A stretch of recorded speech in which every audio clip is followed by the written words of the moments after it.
There's a special kind of silence that you can only hear after midnight. It's not the silence of an empty house, nor is it the silence of a deserted street. I'm talking about the silence of the workplace after everyone has gone home. The monotonous hum of the server room, the flickering of the vending machine, the echo of your own footsteps in the hallway, which just a few hours ago was crowded with people. If you've ever worked the night shift, you know this feeling well. The building no longer feels the same as it did at 9 in the morning. It's as if it was waiting for the lights to go out, waiting for that very moment when you'd be left alone inside. So I have a question for you, and I want you to answer it in the comments before you keep watching. Have you ever been the only person left at work after sunset? Have you ever stood alone in an office, a warehouse, a hospital ward, or a gas station, and not just thought, but actually felt that you weren't alone there? 4 stories await you today. 4 different workplaces. 4 night shifts that started out completely ordinary, but ended in a way the protagonists still can't forget to this day. Before we begin, if you like stories that leave you listening intently to every sound in the house for a long time afterward, subscribe to the channel. And now, dim the lights, get comfortable, and let's begin. Sarah Mitchell had worked the night shift at Concordia Financial for almost 2 years before anything strange happened.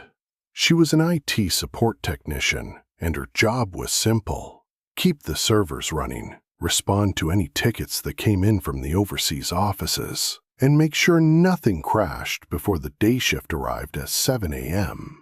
The building was 14 stories tall, but Sarah's floor, the 9th, was the only one that stayed lit after 10 p.m. Everyone else went home. The cleaning crew came through around 11 and left by midnight.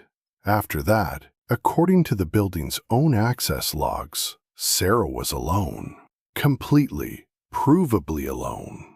The security desk in the lobby logged every badge swipe, every elevator call, every door that opened on every floor. Sarah had access to that log herself, right there on her monitor, refreshing in real time. It started on a Tuesday in October.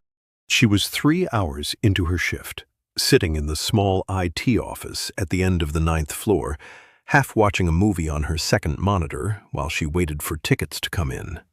And she heard footsteps, not from the hallway outside her office, from above. The 10th floor was supposed to be completely dark. It was under renovation, new carpeting, new partition walls for an expansion the company was doing in the new year. Nobody was authorized to be up there after hours, and there was nothing up there to steal. Just exposed subfloor, stacked drywall, and plastic sheeting hanging from the ceiling like something out of a slasher film. But Sarah heard footsteps, slow, deliberate ones. The particular hollow sound of someone walking across a floor with no carpet, no furniture to absorb the noise. Step, pause, step, pause, like someone was pacing or looking for something. She pulled up the access log. No badge swipes to the 10th floor since 5 p.m. when the renovation crew clocked out. No elevator calls to that floor at all that night. The stairwell doors were alarmed. If someone had walked up the emergency stairs, a light would have started blinking on her security panel. Nothing. She told herself it was the building settling. Old buildings make noise. She turned the volume up on her movie and tried to ignore it. It happened again the next night, and the night after that. By the end of the week, Sarah had started timing it. The footsteps always began around 1:40 a.m., and they always lasted for exactly the same route. She could hear it now, could practically map it in her head. Across the width of the building, a pause near what she guessed was the northeast corner, and then back again. Always the same path, always the same pace, like a routine, like someone doing a job. She mentioned it to the night security guard, a heavy-set man named Terry who worked the lobby desk. Terry laughed it off at first. Old building, pipes, HVAC ductwork settling as it cooled down for the night. But Sarah noticed he stopped making eye contact when she pushed the subject. When she asked him directly if anything strange had ever happened on the 10th floor, he got quiet, and then he told her something that made her blood run cold. 8 years ago, before the company moved in, that same floor had belonged to a different tenant, a small accounting firm. One of their employees, a man in his 50s who worked late most nights doing year-end books, had a heart attack alone in his office. Nobody found him until the cleaning crew arrived the next morning. Terry said the old security guards used to talk about hearing him up there sometimes, after hours, still doing his rounds, still walking the same path from his desk to the file room and back, like his shift had never actually ended. Sarah didn't believe in ghosts. She told herself this repeatedly over the following nights, the way you tell yourself anything you desperately want to be true. But the footsteps kept coming, every night, exactly on schedule, and she started noticing something else. The temperature near the stairwell door on her floor would drop, just slightly, right around 1:40 a.m., like something was standing just on the other side of it, waiting. 3 weeks in, she decided to check the 10th floor herself. She told herself it was to disprove it, to find some mundane explanation. A loose sheet of plastic sheeting caught in a draft, a rat, anything. She badged into the stairwell at 1:35 a.m. and climbed one flight. The 10th floor door was propped slightly open. She was certain she had seen it closed and locked on the security camera feed just 20 minutes earlier. She stood in the stairwell, hand on the door, and she heard it start, right on the other side. Step, pause, step. Close enough now that she could hear something else underneath the footsteps. A faint sound like papers being shuffled, like someone flipping through a ledger. She did not open that door. She went back down to her office and she called Terry, and she told him she was taking her lunch break early, and she sat in the brightly lit lobby with him until her shift ended at 7 a.m. Sarah requested a transfer to the day shift 2 weeks later. Management approved it without asking questions.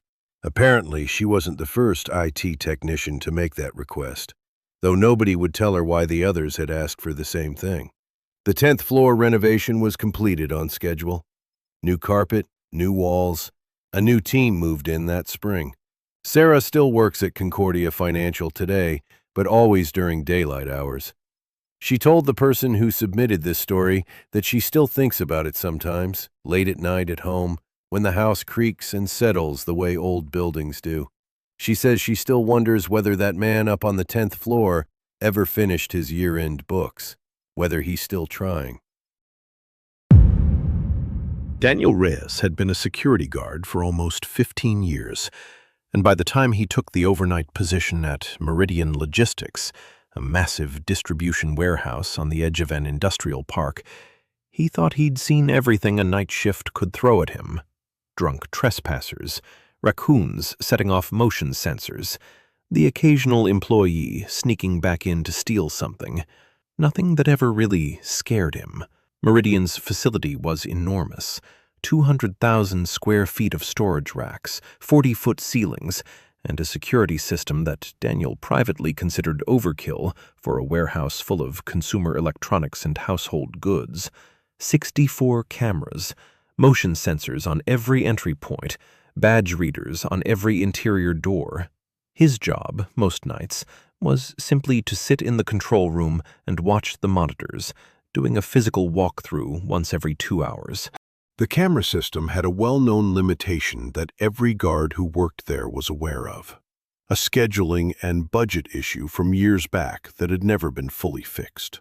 There were 7 specific blind spots throughout the facility, gaps between camera coverage where, for a few seconds at a stretch, a person could pass through without appearing on any screen. The guards called them the gaps. Everyone who worked there knew where they were. It was considered a mild annoyance, nothing more, until the week in November when Daniel started noticing the figure. It began on the monitors covering aisle 14, one of the long storage corridors near the back loading docks. Daniel was doing his usual scan across the 64 feeds when he saw someone step into frame. A man, from what he could tell, wearing what looked like dark coveralls, standing motionless at the far end of the aisle. Daniel didn't recognize him. He checked the schedule. No maintenance crew was in that night. No deliveries were expected until 6 a.m. He zoomed in. The figure was tall, and he was facing away from the camera, standing perfectly still between two towering shelving units, like he was simply waiting there.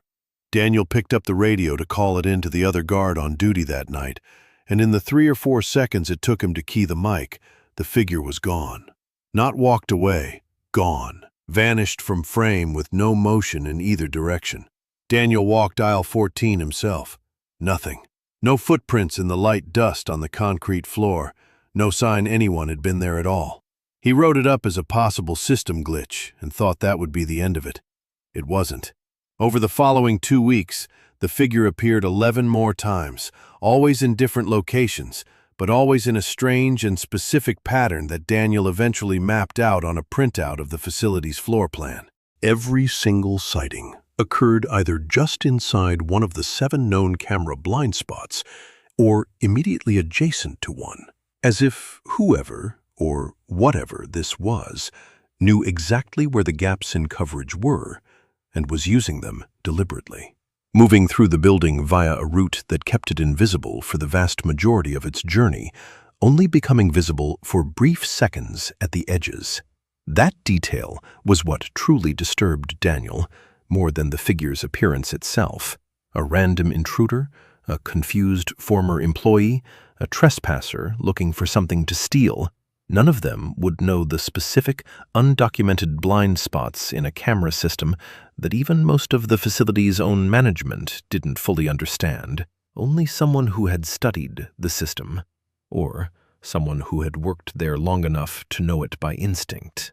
He brought his findings to his supervisor, a former police officer named Grant, who had installed the camera system originally.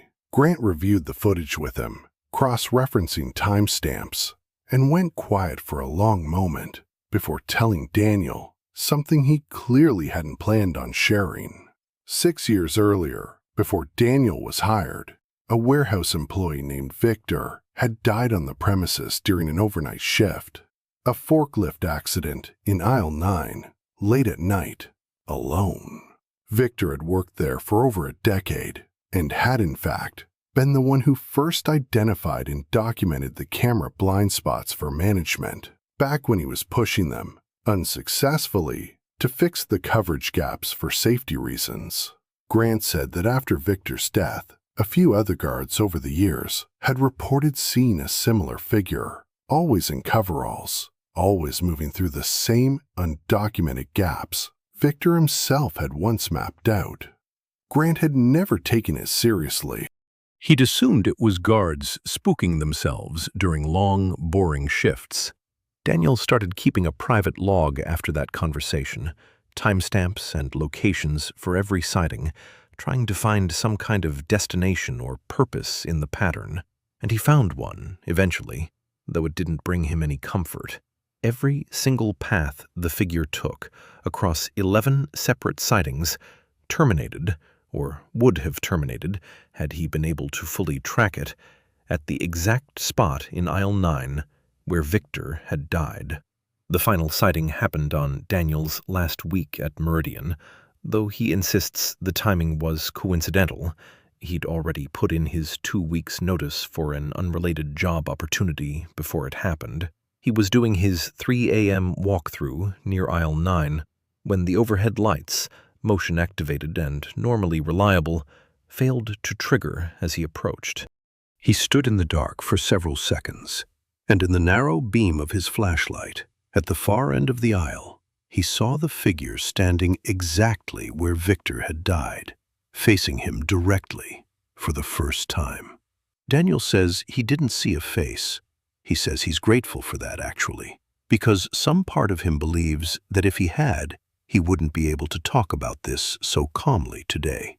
He backed out of the aisle without turning around, radioed the other guard, and refused to return to that section of the warehouse for the remainder of his time there. Meridian Logistics finally upgraded their camera system the following year, eliminating the blind spots entirely.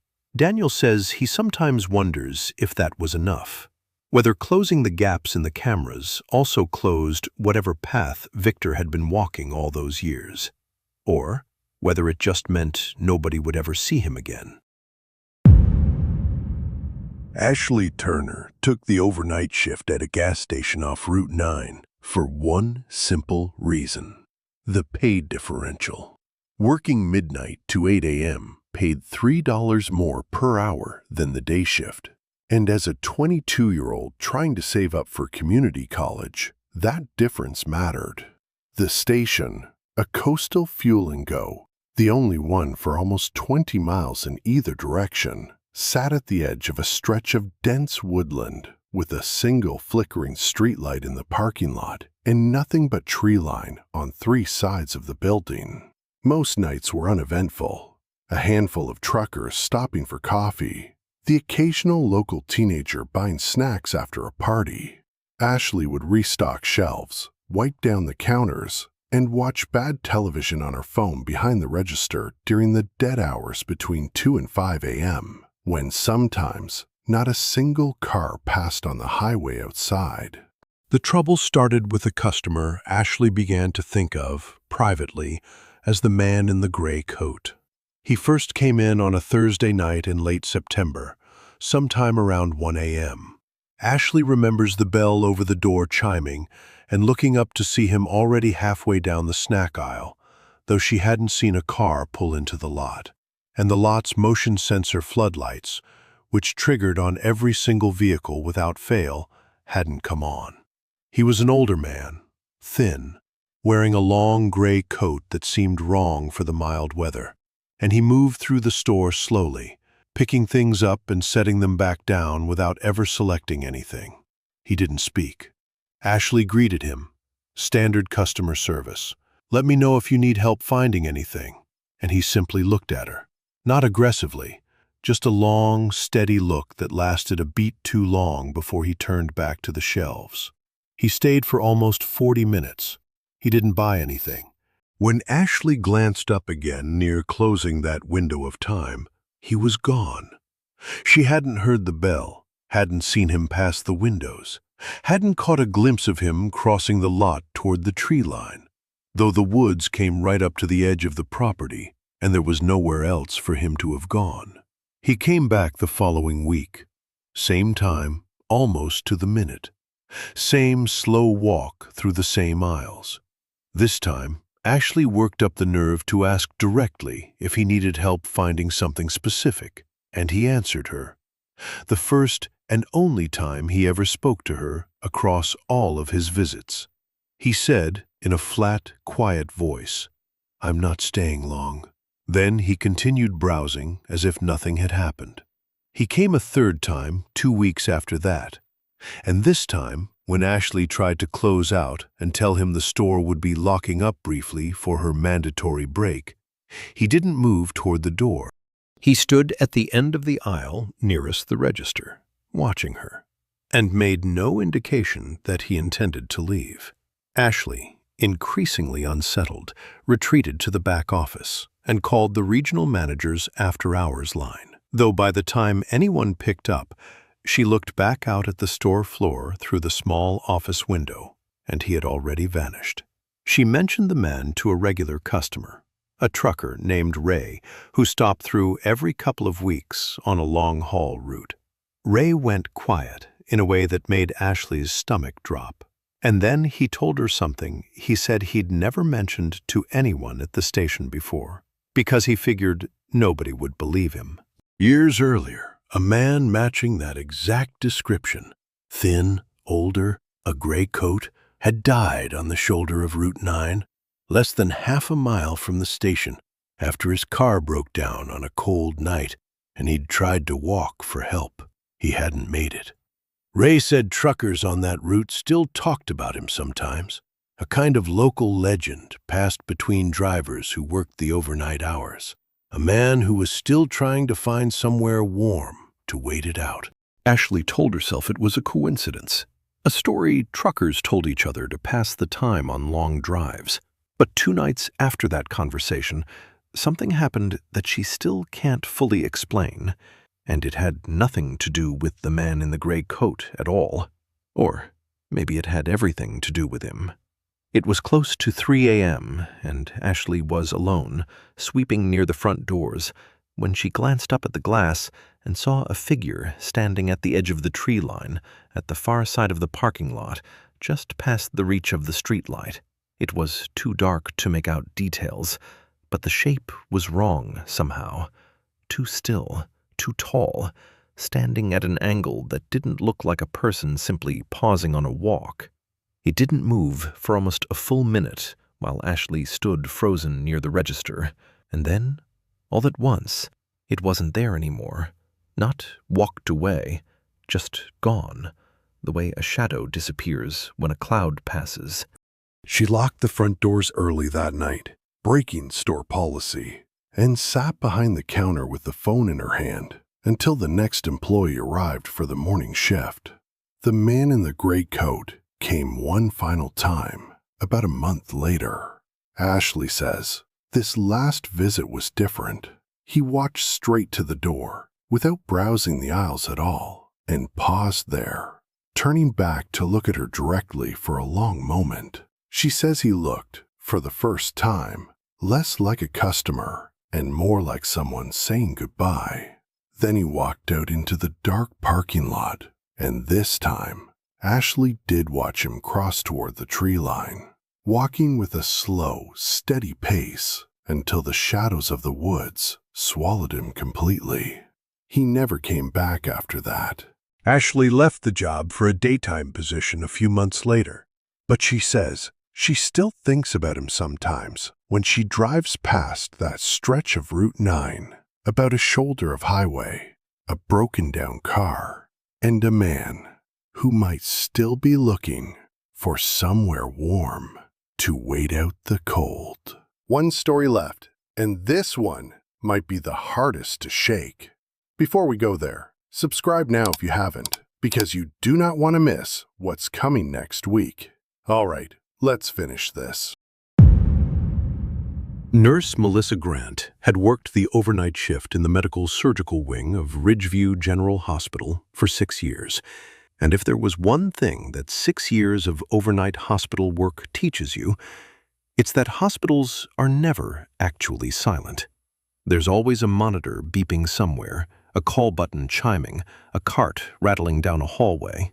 Silence in a hospital, real silence, is the thing that should actually worry you. The incident that changed how Melissa thought about her job began on a slow Tuesday night in February. Her wing had only 4 occupied beds that shift, all patients stable and sleeping, and Melissa was doing paperwork at the nurses' station a little after 2 a.m. when the call light for room 114 lit up on the panel. Room 114 was empty. It had been empty for 3 days since the previous patient was discharged, and it wasn't scheduled to be occupied again until a transfer arrived the following afternoon. Melissa checked the panel twice, assuming a malfunction, and walked down to check anyway because hospital protocol required it, regardless of whether a room was supposedly vacant. The room was empty. The bed was made, tightly, hospital corners, exactly as housekeeping had left it. The call button itself, mounted on its cord beside the bed, was resting normally in its holder, not pressed, not dangling, nothing that would explain the light on the panel triggering. Melissa reset the system and returned to her station, chalking it up to an electrical fault, the kind of thing that happens in old hospital wiring. It happened again 40 minutes later. Same room, same light. This time, Melissa brought along another nurse, a colleague of hers named Priya. The room was completely empty again, and once more, the examination revealed no signs of any malfunction. Priya, only a year into working nights at Ridgeview, made a comment that Melissa says she has never forgotten. She said, half joking, Maybe it's Mr. Hendricks again. When Melissa asked what she meant, Priya looked immediately like she regretted saying it, but told her anyway. Apparently, it was something of an open secret among the wing's longer-tenured night staff, one that nobody brought up around new hires or day-shift employees for fear of sounding unstable. Years before Melissa started at Ridgeview, an elderly patient named Arthur Hendricks had died in room 114 in the middle of the night, alone, after his call button, for reasons that were investigated at the time and never fully resolved, whether human error or a system fault, failed to alert the nursing station in time. By the time a nurse happened to check on him during a routine round, it was too late. The hospital had made changes to their call system protocols afterward, additional redundancies, alarms that couldn't be silenced without a supervisor override. But the story persisted among the overnight staff that sometimes, on quiet nights, the call button in room 114 activated on its own. Some of the older nurses called it Arthur checking to see if anyone's listening now. Melissa didn't know what to do with that information, except try to ignore it, which worked for a few weeks. Then came the elevator. Ridgeview General had a bank of 4 elevators serving all 6 floors, but the 6th floor, the old psychiatric and long-term care wing, had been closed and unused for over 2 years, awaited a renovation budget that kept getting pushed back. The elevator panel required a keycard swipe to select the 6th floor at all, a security measure to keep anyone from wandering into a floor full of empty rooms and disconnected utilities. Melissa was riding the elevator down from the 4th floor, alone, a little after 3 a.m., heading to the cafeteria for coffee during a lull in her shift. The elevator stopped at the 2nd floor as expected. The doors opened, nobody there, doors closed again. A fairly normal occurrence, elevators calling themselves to floors for no clear reason sometimes. But then the elevator continued upward instead of down, past her own floor, and the button for the 6th floor lit up on the panel on its own, glowing exactly like someone had swiped a key card and pressed it, though Melissa was alone in the car and had touched nothing. She pressed the door open button repeatedly, but the elevator continued its ascent regardless, arriving at the 6th floor and opening its doors onto a stretch of hallway that hadn't seen use in 2 years. Dim emergency lighting only, dust visible even in the low light, a smell of stale, unmoving air. The doors stayed open for what Melissa describes as an unbearably long 10 or 15 seconds, during which she stood frozen at the back of the elevator car, staring down a dark hallway that was, as far as she could tell, completely empty. Then the doors closed on their own, and the elevator descended, stopping at the ground floor without her having pressed a single button, opening its doors calmly into the well-lit lobby, as though nothing unusual had happened at all. Melissa reported the incident to hospital maintenance the next morning. They found no electrical fault in the elevator system, no explanation for the unauthorized floor selection. The security logs showed no keycard swipe associated with the 6th floor button press. It was logged as an unexplained malfunction and, as far as Melissa knows, never fully investigated further, the way so many small, unsettling things in old buildings simply get filed away and forgotten because nobody wants to look at them too closely. She asked around discreetly after that, the way you do when you're trying to find out if you're the only one something has happened to. She found that she wasn't. At least 3 other overnight staff members across several years described nearly identical experiences. An unplanned trip to the 6th floor, doors opening onto that same dark, empty hallway before returning to normal function on their own. None of them had ever reported it officially, for the same reasons Melissa almost hadn't: fear of sounding unstable, fear of being pulled from night shifts, fear of simply not being believed. Nobody has ever offered Melissa an explanation for what happened on that floor, historically, that would account for it. No known death, no specific tragedy tied to that particular wing that the hospital's records or the older staff could point to. Which, in some ways, she says, is the part that unsettles her the most. At least with room 114, there was a story, a name, a reason. The sixth floor offers nothing, just a dark, waiting hallway that occasionally decides to invite someone up, for reasons nobody has ever been able to explain, and no one has ever been brave enough to find out. Melissa still works nights at Ridgeview. She says she's made her peace with room 114. She even talks to the empty room sometimes, on quiet nights, tells Arthur she's still there, still listening. But she has never taken the elevator alone again after 2 a.m. She waits, even if it means being a few minutes late for her coffee.